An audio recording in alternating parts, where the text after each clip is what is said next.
We're coming to you from the Radford Studio Center lot in Studio City, right over the hill from Hollywood. This is the place where dreams are made, legends are born. Hello and welcome to The Lot. I'm Suzanne Marques. The Grammy nominations were just announced, and this is the year of the woman. And the woman on top is SZA. She has more than any other artist this year with 9 nominations.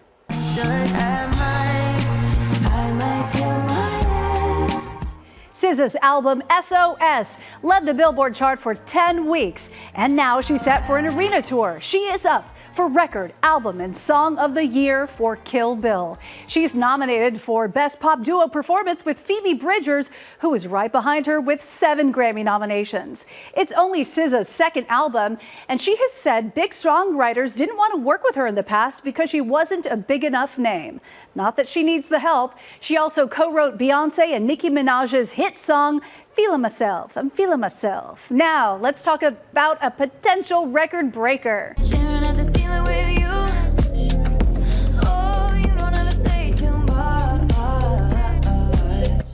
Taylor Swift has 6 Grammy nominations and just made history. Her Song of the Year nomination for Anti-Hero just made her the first songwriter in Grammy history to have 7 nominations in the category. And if she takes home Album of the Year for Midnights, she will become the first artist to win Album of the Year 4 times. Right now, she's tied with 3 other 3-time winners, Frank Sinatra, Paul Simon, and Stevie Wonder.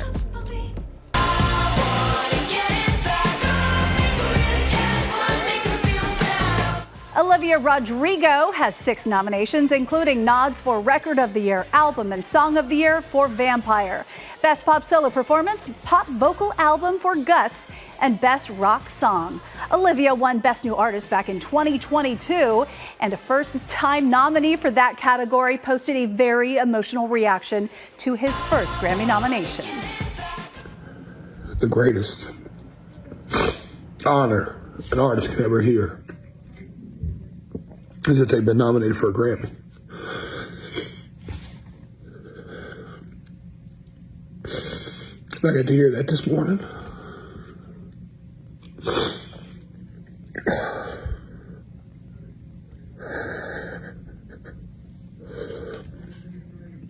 I ain't cried like this since my daddy died. To expect a savior, oh, if I only talk to God when I need a favor. God, I need a favor. I know Jelly Roll posted that emotional video right after learning about his Best New Artist nomination just days after winning Best New Artist at the 2023 CMA Awards. Jelly Roll was nominated for a Grammy for Best New Artist as well. To that, he's up for Best Country Duo Group Performance with Lainey Wilson.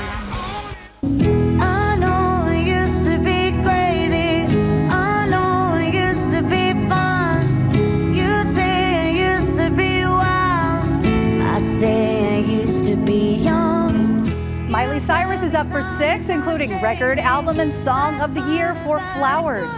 She reacted on social media saying watching women win and rule the music industry makes her proud. She said it's fun to be nominated and exciting to win, but having her music be loved around the world is the real trophy. She said, "Thank you for making my endless summer vacation so sweet." Of course, a reference to her album title. 'Tis the month before Christmas, and all through the land, Hollywood is rolling out movies to meet the demand, with family flicks, award season hopefuls, and finally some big budget tentpoles. So we're gonna have fun and keep making toys. November at the Movies has kicked off with Flying Reindeer as Build-A-Bear Entertainment has brought Glisten and the Merry Mission to theaters.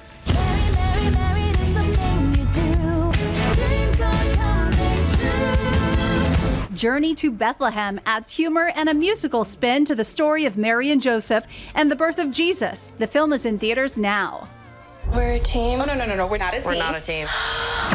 Whether or not they think they're a team, these 3 heroes will have to work together to untangle their powers when The Marvels flies into theaters. The Hunger Games, they're to punish the districts. Those tributes don't have a choice.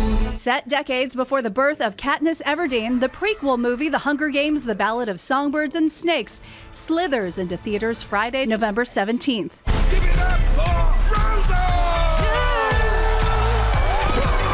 Also on the 17th is the Trolls' latest animated musical adventure, Trolls Band Together. But I follow in the footsteps of Alexander the Great and Caesar. Oscar winner Joaquin Phoenix reunites with director Sir Ridley Scott for the historical epic Napoleon. The award season hopeful rides into theaters Wednesday, November 22nd. Last night, I made a wish on a star.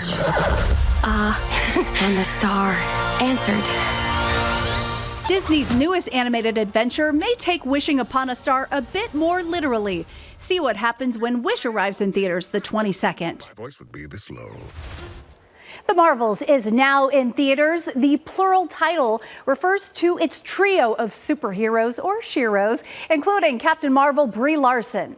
In case you forgot, here's a recap of the history behind the sheroes. She's entangled our light-based powers, so we switch places whenever we use them. Strong theory. It's a team of 3 in the Marvels. We're a team. Oh, no, we're not a team. We're not a team. Team or not, all 3 came from somewhere. Something in my past is the key to all of this. We first met Brie Larson's Carol Danvers in 2019's Captain Marvel. The film, set in 1995, also introduced us to a young Monica Rambeau.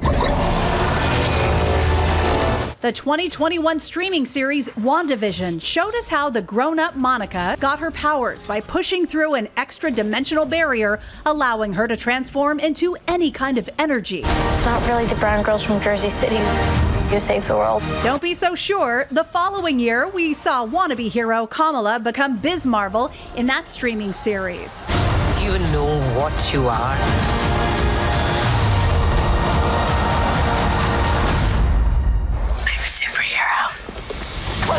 Of course, even superheroes have problems. This Ms. Marvel post-credits scene set up the body-switching plot of The Marvels. Higher. Further. Faster. Meanwhile, award-winning actor Paul Giamatti stars in a new comedy drama expanding to wide release this weekend. The Holdovers was filmed at several prep schools in Massachusetts. Sir, I don't understand. That's glaringly apparent. I can't fail this class. Oh, don't sell yourself short, Mr. Coates. I truly believe that you can. The Holdovers are those who can't go home from a New England prep school for winter break in the early 70s. You know, he used to be a student, right? Yeah, that's why he knows how to inflict maximum pain on us. Screenwriter David Hemingston focuses on 3, a widely disliked teacher played by Paul Giamatti. I wrote it for Paul. I called the character Paul. He was like, I know who this guy is. Boom. Like that. Do you think I want to be babysitting you? No, I was praying your mother would pick up the phone or your father would arrive in a helicopter or a flying saucer. My father's dead. Newcomer Dominic Sessa as a bright but troubled student. We looked at 800 kids, and we found the perfect kid at Deerfield Academy as a senior in the drama department. There's no affect, there's no artifice. He's just being the character.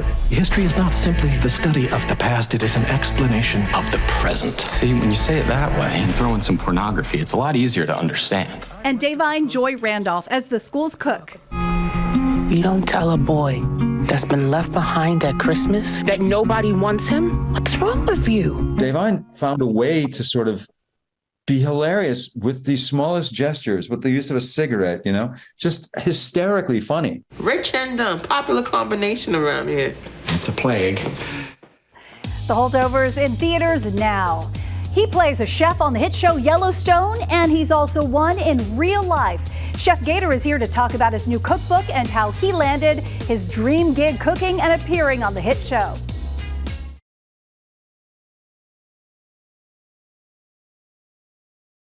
Is it non-GMO? I'm not sure what that means.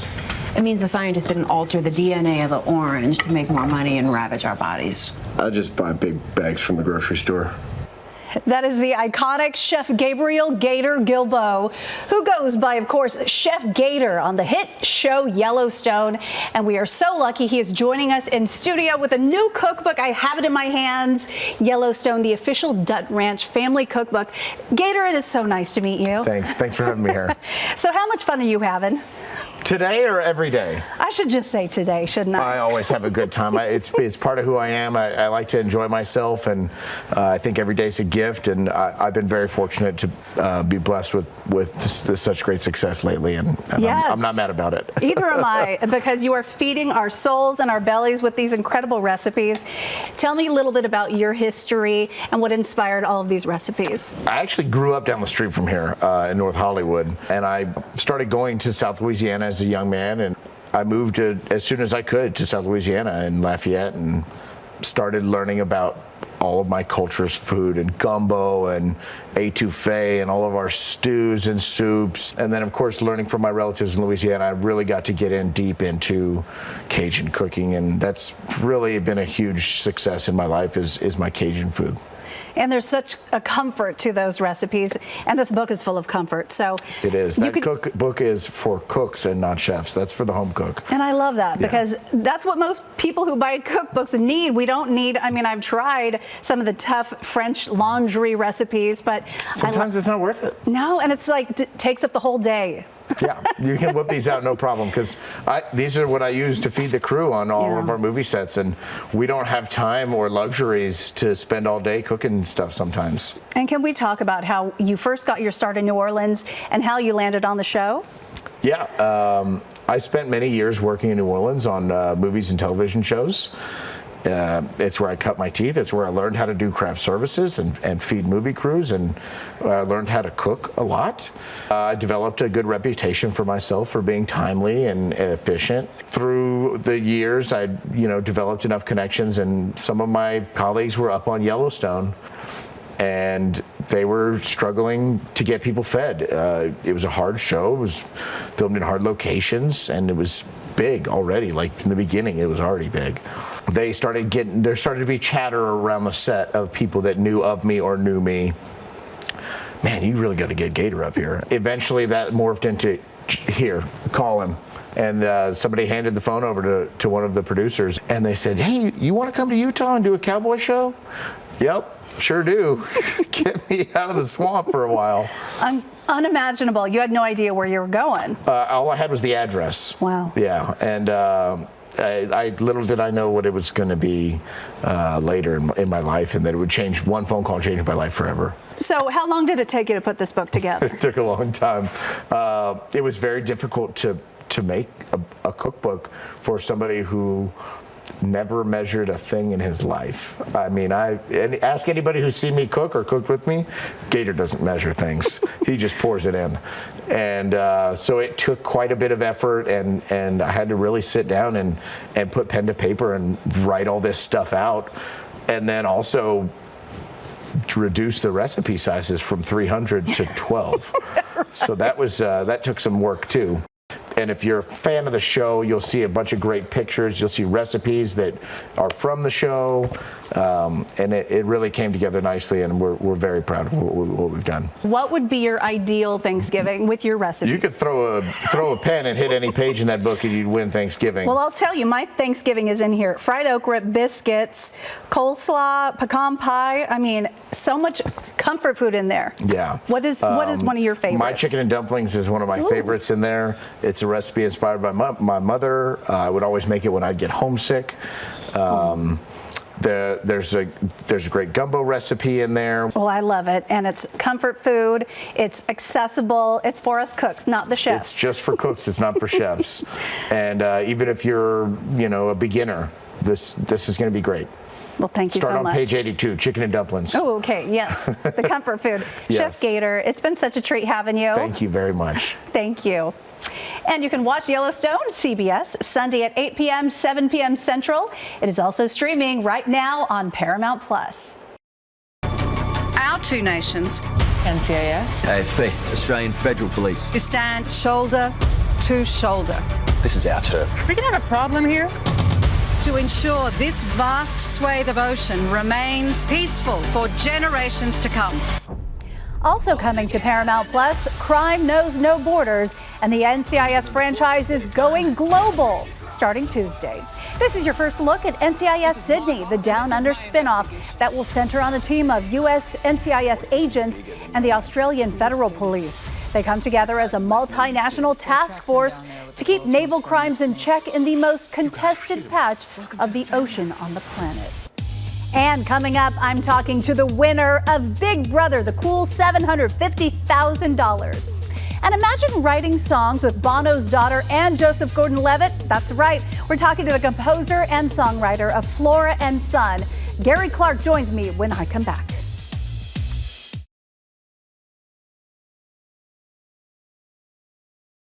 Maybe we should meet in the middle.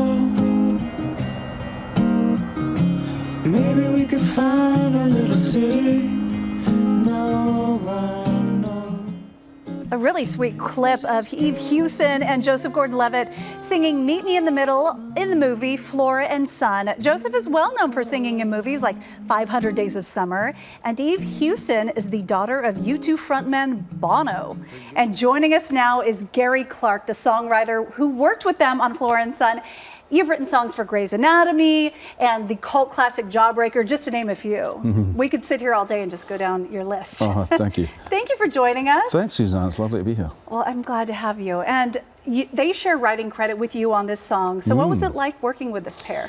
Well, that was kind of a shock to me. No, John Carney and I, the director, we tend to write the songs together, or most of them together. Sometimes John writes one, sometimes I write one. But we had both of those songs, Meet in the Middle, and the song at the end of the movie, High Life, pretty far down the road. We kind of had choruses for them, and we had bits of lyrics and things. And then John played them to Eve first, and they'd been playing the characters for a couple of weeks now, and Eve said, Flora wouldn't say that, you know. I'm like, okay, well, what would you say? So instead of kind of like trying to fix the song and pinging it backwards and forwards, we said, let's just go into the studio and we'll just thrash it out until we get it.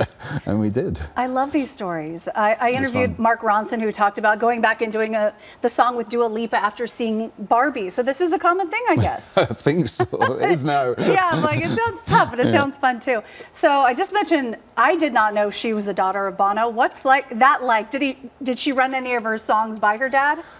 Well, yeah, actually. Oh. Interestingly, we got a message from, actually, Bono called John Carney and said how much he loved the song High Life. And he said it was a chorus to die for, which made me very happy.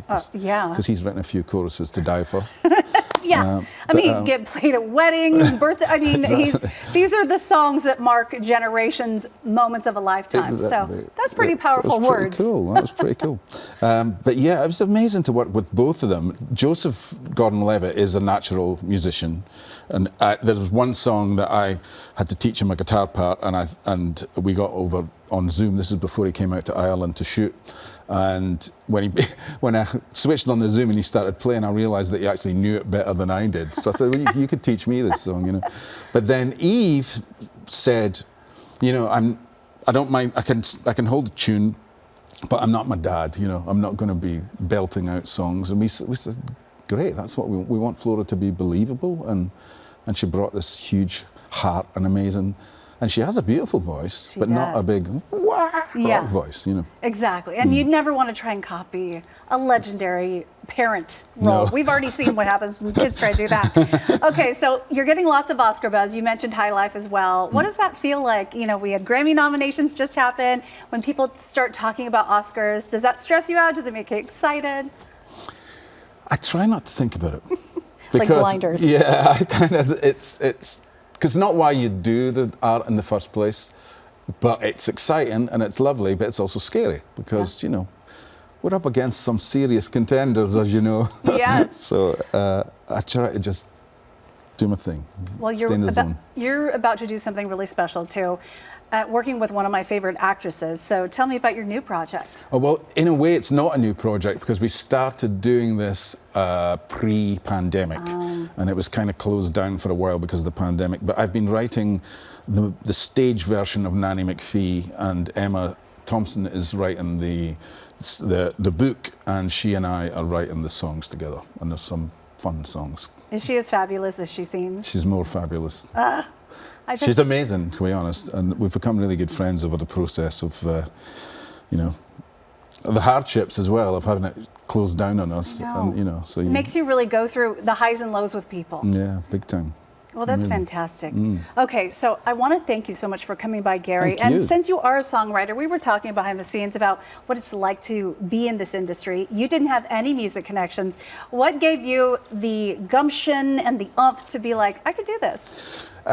It was just from the moment I heard music as a kid. There's tapes of me as an infant, like singing my lungs out. I just loved music, and there was a lot of music, no musicians, but a lot of music around in the house. My dad loved big band and swing, and my mum loved kind of California soft rock, and which is all great stuff. But I just adored music, and I thought it was almost like I started to plot from the age of 2, like how I can make this my life, you know. I love that. That shows confidence and support of your family as well. Yeah, they've been really supportive, actually. Yeah. Amazing. Gary, thank you so much for coming by. I feel so inspired by your story. Thank you. Thanks for having me. Of course. What do you think of spending 100 days without music? Could you do it? No. Me no, either. It's jail time. Exactly. Well, we have a story coming up where we are talking to the winner of Big Brother. He survived 100 days in the house with no music. And that's because of the cost of airing the songs on broadcast TV, of course. Scary. Exactly. So we're going to talk to the winner of the $750,000 prize. Congratulations, Jack! You are the winner of Big Brother 25. Did you think you had it in the bag a while ago? We had you pegged for the winner weeks ago. I absolutely did not. Because had I not won one of those competitions, I would have gone to jury. And I knew that. Like, everyone was going to target me. And so I did not get ahead of myself. I was literally just fighting for my life. And even yesterday, sitting next to Matt in the final 2, I did not think I had it in the bag. Like, I genuinely thought Matt had a very, very real chance of beating me. And so that's why I went so hard with my speech and my answers. Like, I had to advocate for myself because I really thought it was an uphill battle for me. And you really owe a lot to Matt because he brought you back into the house.